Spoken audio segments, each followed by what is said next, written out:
Shalom Bapak Ibu Saudara yang dikasihi Tuhan. Seri pengajaran hari ini berjudul Komunitas Anak-anak Allah. Saudara, kalau kita teliti membaca perumpamaan anak yang hilang dalam Lukas 15 ayat 11 sampai 32, sebenarnya ada dua anak yang terhilang. Yang pertama tentu anak bungsu, di mana ia terhilang di luar rumah, yang mana akhirnya kita tahu bertobat dan pulang ke rumah dengan pertobatan yang benar. Ia bersedia hidup dalam ketertundukan, kekuasaan, dan otoritas bapaknya. Yang kedua adalah si sulung yang terhilang di dalam rumah, di mana sampai akhir perumpamaan tersebut tidak ada penjelasan bahwa ia menyadari kesalahannya dan bertobat. Yang terjadi justru ia mempermalukan bapaknya di depan para pegawai, budak, dan banyak tamu undangan yang hadir pada saat pesta penyambutan kepulangan adiknya. Keadaan si sulung ini sebenarnya merupakan gambaran kebanyakan orang Kristen. Karena mereka sudah pergi ke gereja, mereka merasa sudah berstatus sebagai orang bertobat. Mereka merasa sudah nyaman sebagai orang yang sudah bertobat, merasa sudah menjadi komunitas atau ada dalam kumpulan anak-anak Allah. Dengan demikian mereka merasa tidak perlu melakukan pertobatan. Dan biasanya mereka memandang sesamanya dengan angkuh sebab merasa dirinya lebih benar dibandingkan orang lain, merasa dirinya sudah pasti selamat, sedangkan orang lain dianggap belum selamat. Pertanyaannya, apa benar mereka tidak perlu lagi melakukan pertobatan? Kan tidak, saudara. Sebab sesungguhnya mereka itu hanya baru berhenti hidup dengan tidak melanggar hukum, tidak membunuh, tidak mencuri, dan tidak melakukan tindak kejahatan, dan mulai pergi ke gereja. Orang-orang Kristen seperti itu sebenarnya moralis yang kelihatannya saleh, tapi sebenarnya tidak memiliki pikiran dan perasaan yang mengerti kehendak Bapa di surga. Bukankah ini seperti anak sulung tadi, saudara?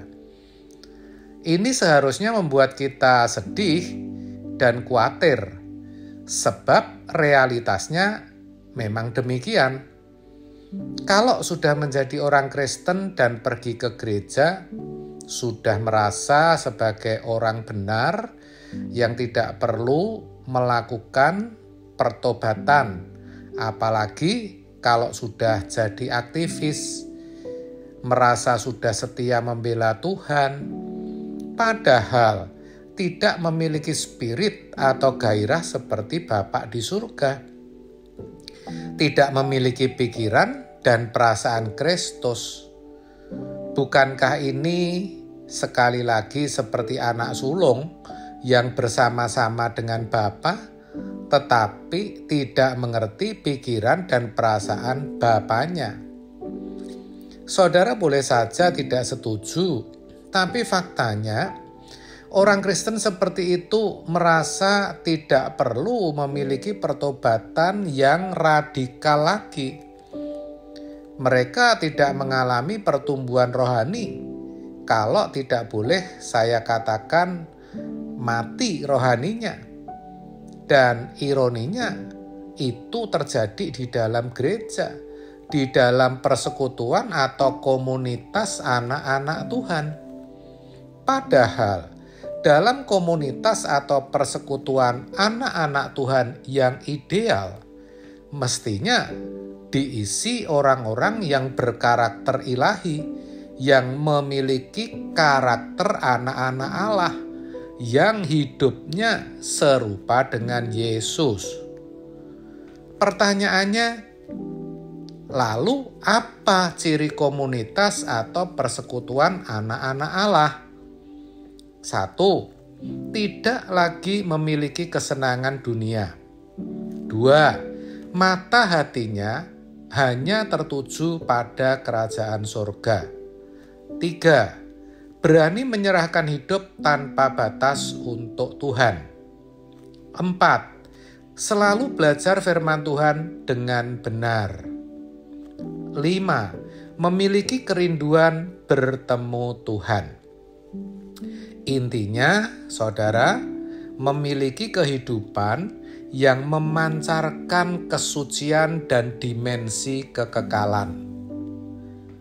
Kalau sampai gereja tidak diisi oleh orang-orang yang seperti ini, maksud saya yang memiliki karakter ilahi, sejatinya gereja tak ubahnya hanya merupakan kumpulan orang-orang beragama. Padahal kekristenan itu bukan agama, tetapi jalan hidup seperti Yesus. Memang jumlah jemaat bisa masih stabil, bahkan mungkin bertambah, dan kegiatan-kegiatan kerohanian juga masih eksis.